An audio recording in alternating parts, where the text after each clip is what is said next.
All right, my fellow blokes, we're making beans and toast. I don't have the ingredients for a proper British fry up, but I have regular sausage, a tomato, eggs, and then beans and toast. I've had a British fry up before. I actually really like it, especially like the pudding sausages. So first thing we're gonna do is just cook up these beans.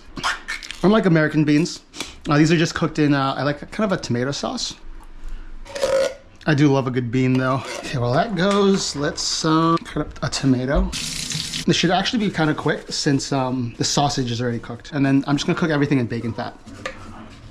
Just 2 slices of a tomato. Couldn't find the classic banger at the grocery store, so I have these Johnsonville original recipes. Turn this pan on. Just gonna get all of this bacon grease in. Stirring these beans. All right, let's cut some bread. Get some sausages in. Do like 3. Salt the tomato a little bit. Let's get the eggs in. Oh no! Shit. That's like $15. Oh, geez Louise. Back to business.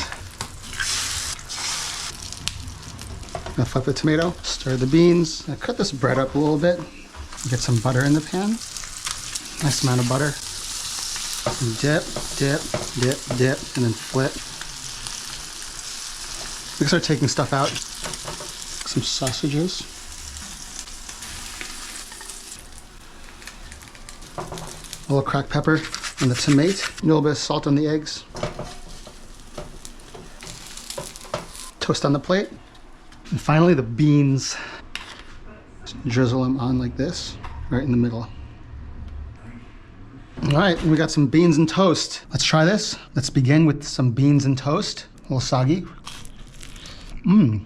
Beans and sausage. Not bad. I'll try the beans by themselves.